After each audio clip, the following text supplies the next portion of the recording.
So I'm finally getting around to a weekly reading update this week.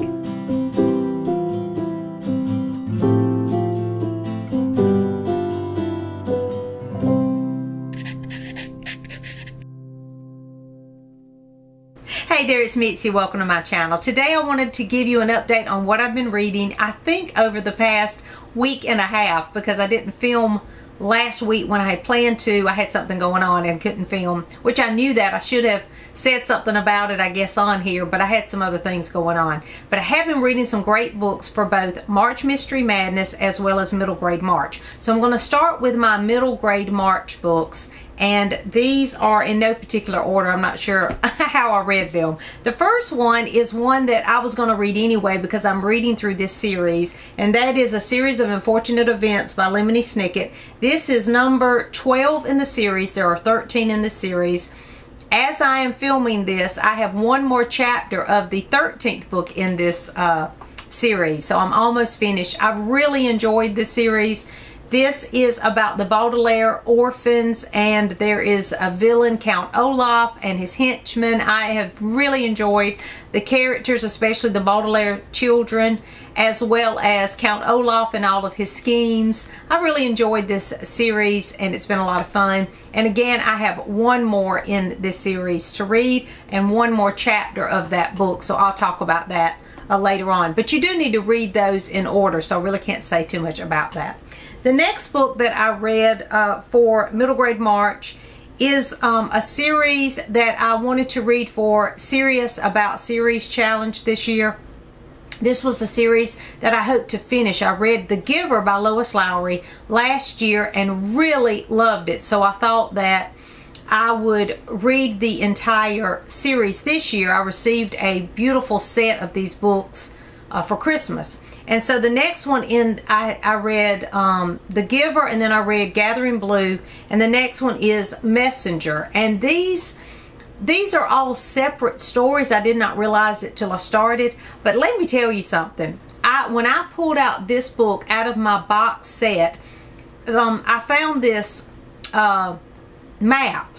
And there is a map of this series, and each book is set in a different little village, and they're all connected somehow. So that really made me excited. First of all, because I love maps, and anytime there's a book with a map at the front, I get excited about it. Well, this is like a poster size map, so when I pulled it out, I was looking. I didn't want to look at it too much because I was hoping that it didn't spoil anything for me. I'm not sure, but I did love the idea of the map. So I'm not even going to really look at the map until I finish that last book.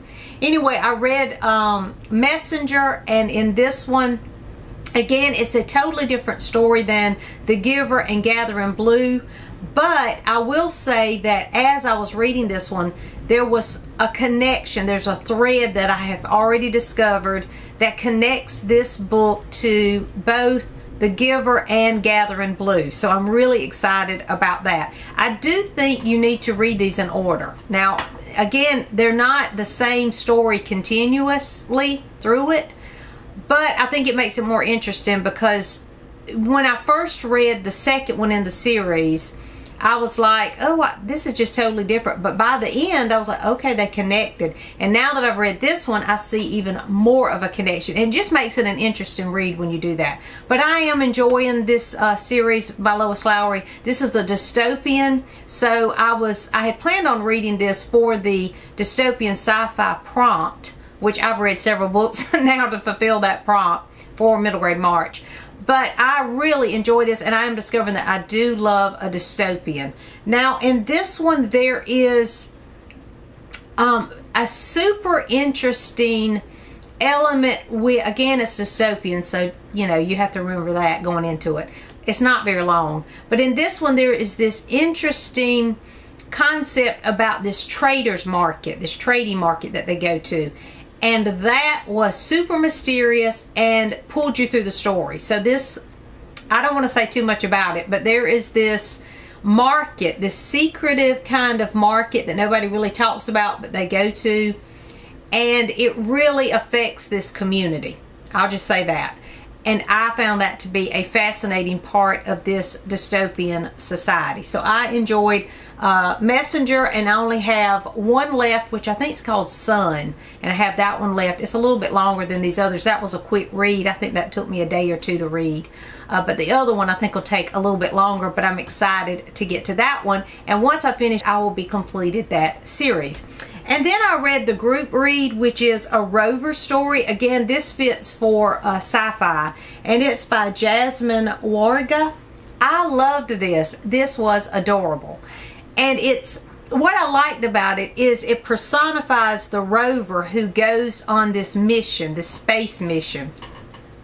And as they are, it's computerized, so as they are programming this rover, he begins to have these human qualities about him. And he can't communicate with the humans around him verbally, but as they are talking to him, he receives what they're saying. He knows what's going on around him, and so it makes him more human-like, and he has these human qualities as he goes on this mission. I loved it. I thought it was a great book for middle grade, for just space exploration and learning more about these type of space projects.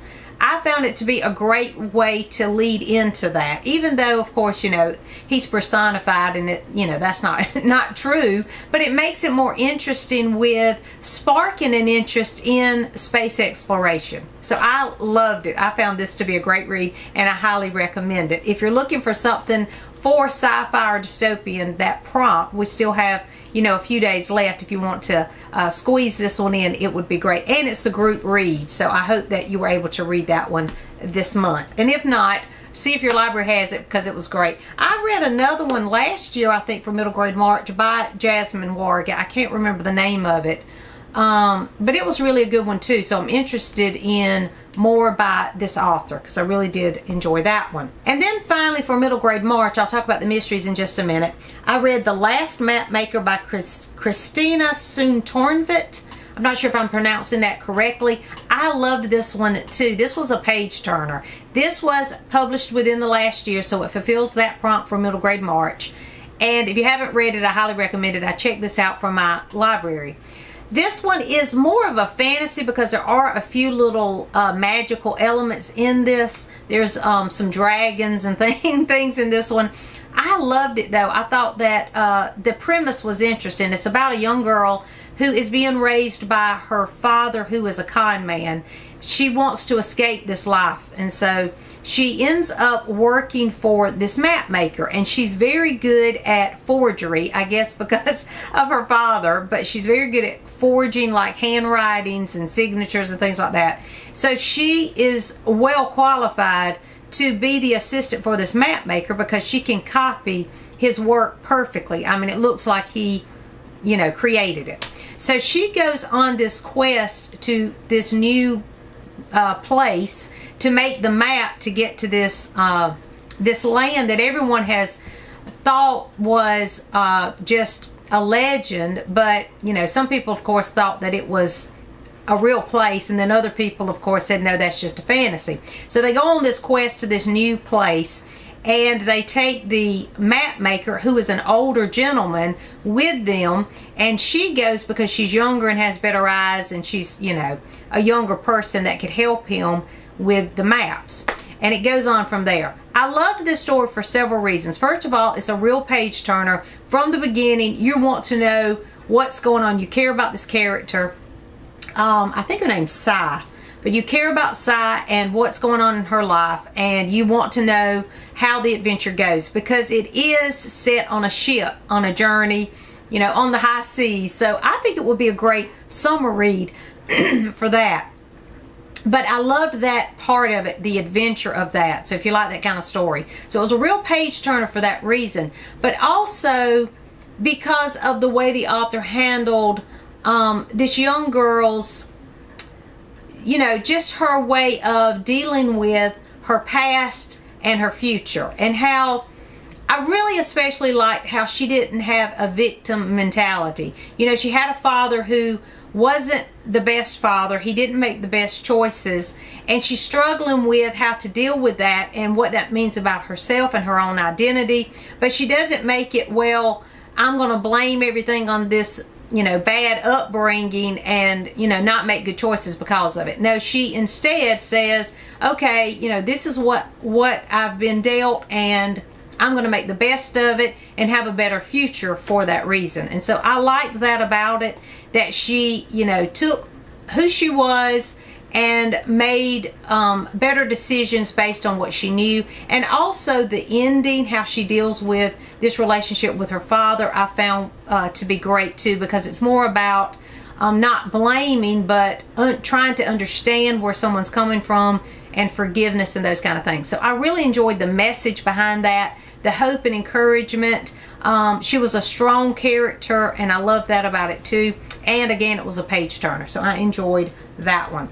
Now I'm going to talk about the mysteries I read, because I read 2 mysteries for March Mystery Madness, and these were great too. I read another Agatha Christie. I needed to read a book for the Read Your Bookshelf Challenge, and the prompt for this month was to read a book that started with the next letter of the alphabet. And the book I read previously, the letter was L, so I needed to read a title that had M, started with M. And this one is A Murder is Announced, so it fulfilled that prompt for Read Your Bookshelf Challenge, as well as it works for March Mystery Madness, and it works for Serious About Series Challenge, because I'm trying to read all the Miss Marple books for that, and this is a Miss Marple. This one was interesting because, again, it's not long. These do not take me long at all. They're always fun to read. If I just am in the mood for something fun, I love reading these Miss Marple books by Agatha Christie. But in this one, the premise was interesting because they're reading in the newspaper in this village. They read in the newspaper that there is going to be a murder at such and such a time at this place. So that is super interesting. So several people end up at this house, and at this time there's a murder, you know, that kind of thing. So it goes on from there, and you try to solve what has actually happened. Of course, there's lots of twists and turns. And again, I did not figure this one out. So I found this one to be a lot of fun. It was the next one in the books that I have for Miss Marple, so it fulfilled that prompt too. I don't have much to say about that one other than that, and I enjoyed it. The next one was a total surprise. It's called The Unexpected Mrs. Polifax by Dorothy Gilman. This was fantastic. And I didn't know this was even a thing, but this is a series, so I definitely want to read more. This reminds me of Miss Marple and Murder, She Wrote. That's what it reminds me of. It's about a retired lady. She's a widow, and she's just trying to figure out what she wants to do with what's left of her life. And she really feels lost and depressed at the beginning of this story. She's kind of like, you know, I have no more purpose. So she decides she wants to become a spy. She's always wanted to be a spy. So she just goes into the building and says, where do I sign up to be a spy? And of course, that's not how it works.